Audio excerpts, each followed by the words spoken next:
என்னோட சொந்த ஊர் வந்து திருநெல்வேலி மாவட்டம் ஜமீன் சிங்கம்பட்டி.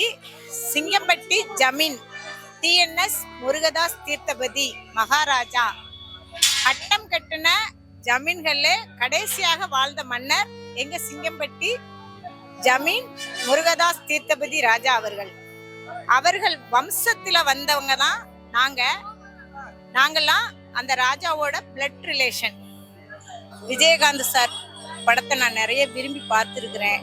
அவரை பத்தி நான் சொல்லணும்னு விருப்பப்பட்டு நான் பேசுறேன். மனுஷனா வாழ்றது எல்லாராலையும் முடியும், ஆனா மாமனிதனா ஒரு மனித நேயத்தோட வாழ்றது ஒரு சிலரால மட்டும்தான் முடியும். அப்படிப்பட்ட ஒரு மனிதனை பத்தி நான் அன்னைக்கு அவர் இறந்த அன்னைக்கு தான் அவரை பத்தி எனக்கு சினிமா பார்த்துருக்கிறேன், அவரோட சினிமா பாட்டு ரசிச்சு கேட்டிருக்கிறோம். ஆனா இறந்த அன்னைக்கு அவரை பத்தின வந்த உண்மைகள் எல்லாம் பார்க்கும் போதும் இப்படி ஒரு மனிதனை நம்ம மிஸ் பண்ணிட்டோமே, அவர் உயிரோட இல்லையே, இருக்க காலத்துல நம்ம தெரியாம போயிட்டோம்ங்கிற ஒரே ஒரு நிமிஷம் நான் கண்டிப்பா உணர்ந்தேன். நாங்க வீட்டுக்குள்ள இருந்து நிறைய அழுதும் அவருக்காக. ஆனா உண்மையா சொல்றேன், நல்ல மனிதன் இறந்தா எல்லாருடைய கண்ணிலையும் கண்டிப்பா கண்ணீர் வரும். அந்த கண்ணீர் எனக்கு எப்போதுமே வரும். அதுவும் அவர் பண்ணின ஒரே ஒரு விஷயம் தான் என்னை இந்த அளவுக்கு அவரை நினைக்க வச்சது. நான் அவருடைய வயசுல அவர் வயசு படங்கள் அந்த 90s கிட்ட அந்த மாதிரி படங்கள் தான், அந்த வயசு தான் எனக்கு ஆகுது. நான் நிறைய பார்த்திருக்கேன் அவருடைய படம். அம்மன் கோவில் கிழக்காலே புரட்சிகரமா அவர் நிறைய படங்களை நடிச்சிருக்கிறாரு. அவரை கட்சி ரீதியா நான் பிடிக்குன்னு சொல்லல. ஒரு மனிதநேயம் உள்ள ஒரு மனிதனுக்கு வாழ்க்கையில என்ன முக்கியம்னு கேட்டீங்கன்னா சாப்பாடு. பசி இருக்கிற எந்த மனிதனும் எல்லா தப்பையும் செய்வாங்கிற ஒரு காரணத்தை வச்சுதான் அவரு வந்த மக்கள் எல்லாத்துக்குமே, பசித்த எல்லாருக்குமே சாப்பாடு கொடுத்திருக்காருங்கிறது மட்டும் என்னால உணர முடிஞ்சது. அந்த ஒரு விஷயத்தால் மட்டும்தான் எனக்கு விஜயகாந்த் இறந்த அன்னைக்கு அவரை ஒரு பெரிய உயரத்துல கொண்டு போய் வைக்கணுங்கிற எண்ணம் எனக்கு வந்தது. அதனுடைய வெளிப்பாடு அவர் இறந்த அன்னைக்கு என் வீட்டு வாசம் முன்னாடி எனக்கு அந்த தேசிய அவரோட கொடி சின்னம் எப்படி இருக்குன்னு கூட நான் ரொம்ப அனலைஸ் பண்ணதில்ல. ஆனா நான் யூடியூப்பை பார்த்துட்டு அவரோட கொடிய அவர் இறந்த அன்னைக்கு என்னால முடிஞ்ச அஞ்சலிங்கிற விஷயத்துல என் வீட்டு வாசல்ல கோலம் போட்டேன். கருப்பு கலர் கிடைக்கல, கரிய போய் 10 மணிக்கு தேடி போய் எடுத்துட்டு வந்து அதை கிரஷ் பண்ணி அந்த கருப்பு கலரை நான் போட்டேன் என் வீட்டு வாசல்ல. எனக்கு அவருக்கு பெரிய அஞ்சலி. எத்தனோ கோடி ஜனங்கள் அவர் முன்னாடி போய் பண்ணியிருந்தா கூட, ஆனா அவருக்காக நான் போட்ட இந்த கோலத்துல அவருக்கு நான் உண்மையான அஞ்சலி செலுத்தி இருக்குங்கிற ஒரு மன நிறைவோட நான் இதை உங்ககிட்ட சொல்றேன். கேப்டன் அப்படிங்கிற வார்த்தை அவருக்கு மட்டும் பொருந்துங்கிறத நான் அன்னைக்கு அவர் இறந்த அன்னைக்கு மட்டும்தான் உணர்ந்தேன். ஏன்னா எத்தனோ பேர் விஜயகாந்த் சொல்லுவாங்க, ஆனா கூட அவர் இறந்த அன்னைக்கு ஒரு மனுஷனை எப்படி உணர்ந்தோமோ அதுதான் உண்மையா ஒருத்தன் வாழ்ந்ததுக்கு அர்த்தங்கிறத அவர் ஒருத்தர் மட்டும் நிரூபிச்சுட்டு போயிருக்காருங்கிறது உண்மையானது, நிதர்சனமானது. இதை யாராலையும் இனி செய்து காட்ட முடியுமா என்று எனக்கு தெரியாது. என்னோட ஒரே குறிக்கோள் அவருடைய பையன் அரசியலுக்கு வரணும். அப்பாவுக்கு தப்பாம பிள்ளை பிறந்திருக்கு அப்படிங்கிற வார்த்தைய அவர் பெரிய பையன் பேர் எனக்கு தெரியல, அவர் காப்பாத்துவாரு. ஏன்னா அவர் அன்னைக்கு கையெடுத்து அவர் கும்பிட்ட போதும் எங்க அப்பா சம்பாதிச்ச சொத்து இதுதான் அவர் சொல்லும் போதும் எங்களுடைய கண்கள் எல்லாம் கண்டிப்பா வலிச்சுது. எந்த பெத்த பிள்ளையும் நம்ம அப்பா சொத்து சேர்க்காம இவ்வளவு பேருக்கு கொடுத்துட்டு போயிட்டாரு அப்படின்னு வருத்தப்படல. அவரு சந்தோஷமா எல்லாருக்கும் நன்றி சொன்னாரு. அந்த குணம் ஒரு குழந்தைக்கு வரணும். நம்ம வளர்த்தாலும் அந்த குழந்தைக்கு அதை கத்து கொடுக்கணும் அப்படிங்கறது நான் தெரிஞ்சுக்கிட்டேன். அதை அவர் பிள்ளைக்கு அவர் கத்து கொடுத்துட்டு போயிருக்கிறாரு. சினிமா ரீதியா மட்டும்தான் நாங்க ரசிச்சிருக்கோம். ஆனா ஒரு மனுஷனா கண்டு கொண்டது அவர் இறந்த அன்னைக்கு மட்டும்தான். ஆனா அவர் முன்னாடி கண்டுக்காம போயிட்டோமேன்னு ரொம்ப நான் வருத்தப்படுறேன். அவருக்காக நான் இப்ப பேசுனதை நினைச்சு ரொம்ப ரொம்ப சந்தோஷப்படுறேன். ஒரு நல்ல மனுஷனுக்கு எப்போதும் நம்ம பேசணும், பேசிக்கிட்டே இருக்கணும் அவரை பத்தி.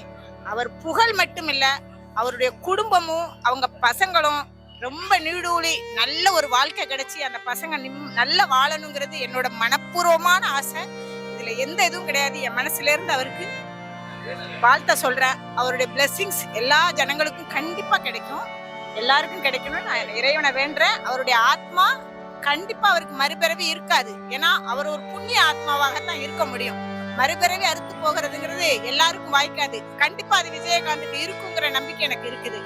நன்றி, வணக்கம்.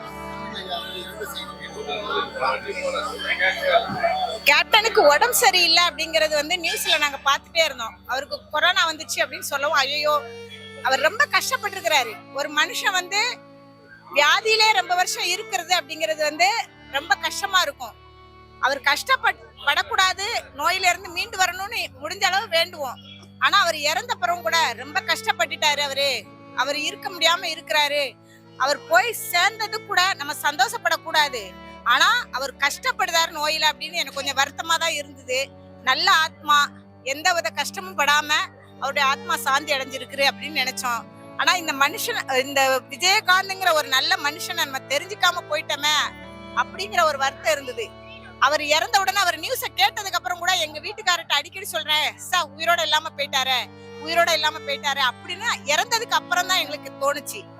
தமிழ்நாட்டுக்கு இழப்பா அப்படின்னு சரியாது. எத்தனையோ கோடி ஜனங்கள், இல்லாத ஜனங்கள், இருக்க ஜனங்கள் என்று யாரையுமே எடை போடாம ஒரு மனிதன் நடந்திருக்காரு அப்படின்னா அது கேப்டனாக மட்டும்தான் இருக்க முடியும்னு என்னை பொறுத்த மட்டும் சொல்ல முடியுது. யாருமே ஒருத்தர் சொன்னாரு, என் பொண்ணு கல்யாணத்துக்கு பத்திரிக்கை வைக்க போனேன், காசு கொடுக்கல, டிவியில பார்த்தேன், காசு கொடுக்கல. அவர் யார் போனாலும் காசு கொடுப்பாரு. அப்ப நான் வந்துட்டேன், வந்ததுக்கு அப்புறம் கல்யாணத்துக்கு வரல, 9 மணிக்கு தான் வந்தாரு.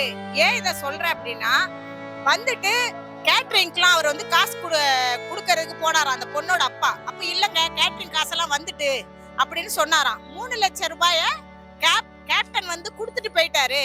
அந்த 3 லட்சம் ரூபாய் கேப்டன் கொடுத்த காசை என் பொண்ணுக்கு ஒரு இடம் வாங்கி கொடுத்தேன், என் பொண்ணுக்கு கேப்டன் கொடுத்தது 70 லட்சம் ரூபாய் சொத்து அப்படின்னு சொன்னாரு ஒரு பெத்த அப்பா. அப்போ அவர் எப்பேற்பட்ட மனுஷனா இருந்திருக்கிறாரு அப்படிங்கறத, அவர் கொடுத்த 3 லட்சம் ஆனா அது 70 லட்சமா மாறி இருக்கு அப்படிங்கறத, நிறைய விஷயங்கள் அவர் நியூஸ் கேட்டுட்டே தான் நாங்க இருந்தோம், அவரை பத்தி கேட்டுட்டே இருந்தோம்.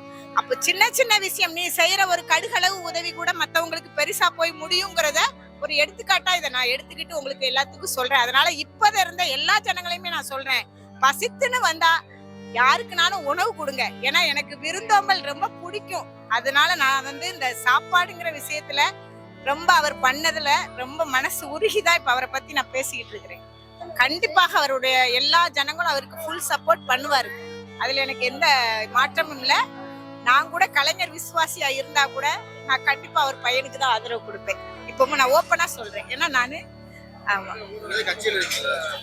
எந்த அரசியலும் இல்ல, சாதாரண ஒரு குடும்பத்துல ஹவுஸ் ஒய்ஃபா தான் இருக்கிறேன்.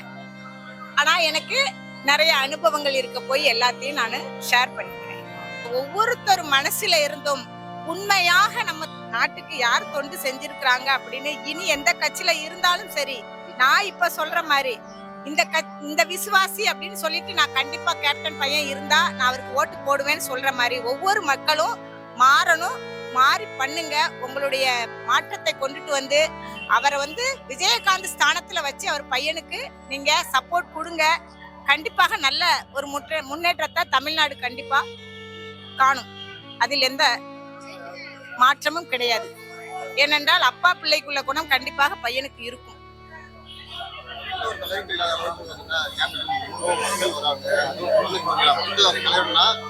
தொண்டர்கள் வருவாங்க, ரசிகர்கள் வருவாங்க. பட் பாத்தீங்கன்னா குழந்தைங்க ஃபேமிலி ஃபேமிலியா கை குழந்தைங்களாம் தூக்கிட்டு வராங்க. என்ன காரணம் நினைக்கிறீங்க? உண்மையிலே சொல்றேன், என் குழந்தைகிட்ட நான் சொல்றது என்னன்னு கேட்டா, ஒரு நல்ல மனுஷனை பாரு, நல்ல ஒரு பெண்ணை பாரு, இவங்களை பார்த்து வளர்ந்துக்கோங்க அப்படின்னு நம்ம எல்லாருமே சொல்லுவோம். அப்படி காண்பிக்க வேணும் அப்படிங்கிற ஒரு எண்ணத்துலதான் அனைத்து ஜனங்களும் இப்படி ஒரு மனிதன் இருக்கிறாரு. சின்ன குழந்தைங்களுக்கு விஜயகாந்த்னு சொன்னா தெரியாது, ஒரு மீடியமா சைஸ் இருக்கிறவங்களுக்கு விஜயகாந்த் அப்படின்னு சொன்னா தெரியும். அப்போ ஒரு நல்ல மனிதன் இப்படி வாழ்ந்திருக்கிறாரு, இந்த மனிதனை பார்க்கணும், அவர் செயல்பாடை நீங்க எல்லாம் கத்துக்கோங்க அப்படின்னு சொல்றதுக்காக கூட அனைத்து கூட்டங்களும் பார்க்க வரலாம். நல்ல எண்ணங்கள் நிறைந்த நல்ல செயல்களை செஞ்சு கொண்டிருக்கிற, எந்தவித பாகுபாடும் இல்லாம, நீ பெரியவன் நான் பெரியவன் நீ வேலைக்காரன் அப்படின்னு இல்லாம எல்லோருமே சரிசமம், மனிதன்கிற ஒரு மனிதாபிமானத்தோட இருந்த ஒரு மனிதனை பார்க்க வேண்டும் என்ற நோக்கத்தோடு எல்லா மக்களும் தன் குழந்தைகளுக்கும் இந்த நல்லவரை பாருங்கள் என்று கூறிக்கொண்டு அனைத்து மக்களும் அழைத்து வருகிறார். என் பொண்ணு கூட இப்ப போகணும், எங்க வீட்டுக்காரங்க பஸ் டிராபிக், நான் சொன்ன டிராபிக் இருக்குது நான் போறேன், ஏன்னா அந்த 2 குழந்தைங்களும் ரொம்ப ஆசைப்பட்டாங்க, அவங்களுக்காக நான் இழுத்துட்டு வந்திருக்கிறேன், பாருங்க. ஏன்னா பார்க்கணும்னு ஆசைப்படுறது, இவ அழுதுட்டா இந்த பொண்ணு, அதனால நான் கண்டிப்பா கொண்டு காமிக்கிறேன்னு சொல்லிட்டு பார்க்க வந்தேன் நாங்க. ஏன்னா டிராபிக் நிறைய இருக்குது, நைட் ஆயிட்டு அப்படிங்கறதுனால அவங்க விருப்பப்பட்டது என்னோட குழந்தைகள். இந்த மாதிரி குழந்தைகளோட மனதில கூட அவரு நிறைஞ்சு நிக்கிறாருங்கிறது தான் உண்மை. அதை எப்படி நான் எக்ஸ்பிரஸ் சொல்றதுக்கு எனக்கு சரியா தெரியல. சில தாய்மார்கள் சொல்லியிருக்காங்க, கேப்டனோட வாழ்க்கை வரலாறு வந்து பாடத்திட்டமா கொண்டாடுறா. கண்டிப்பா அது வந்து கண்டிப்பா வர ஜெனரேஷனுக்கு வந்து போய் சேரும். என்ன பண்ணி கண்டிப்பா கண்டிப்பா என்னை பொறுத்த மட்டுக்கும் தலைவர்கள் அப்படின்னு நம்ம சொல்லுவோம். காமராஜர், கலைஞர், பெரியார் எல்லாருமே நம்ம சொல்லுவோம். தலைவர்கள் அப்படின்னு நம்ம சொல்லிக்கிட்டோம்னா அவங்களும் எப்படி வாழ்ந்தாங்கங்கிற ஒரு நல்ல வாழ்க்கைய ஒரு பாடத்திட்டமா கொண்டுட்டு வர்றதுல எந்த தப்புமே கிடையாது. அவருக்கு நடிகர் சங்கத்துல பேர் வைக்கணும்னு சொன்ன உடனே விஷால் வந்து கண்டிப்பா வைக்கணும். ஏன்னா ஒரு தகுதி யாருக்கு இருக்கோ அந்த தகுதியை நம்ம கண்டிப்பா அங்கீகரிக்க வேண்டும். தகுதியை அங்கீகரித்தால் மட்டும்தான் மற்றவர்களும் நல்லதை செய்ய நினைப்பார்கள். தகுதியை அங்கீகரிக்காவிட்டா யாரும் நல்லது செய்ய நினைக்க மாட்டார்கள். என்னோட எண்ணம் அதுதான். அதை நான் சொல்றேன். என் மனசுல இருந்து தான் நான் பேசுறேன். எதையும் யோசிச்சுலாம் பேச மாட்டேன். கடைசியா உங்களோட வாழ்த்துக்களை கேப்டன்னா அஞ்சலி வாழ்த்துதலா ஒரு மனுஷனோட உடம்புல ரத்தத்துல புறமே உயிர் செல்கள்னு ஒண்ணு இருக்கும். ரத்தத்துல ஒவ்வொரு உயிர் செல்லும் கொஞ்சம் கொஞ்சமா அழியும்.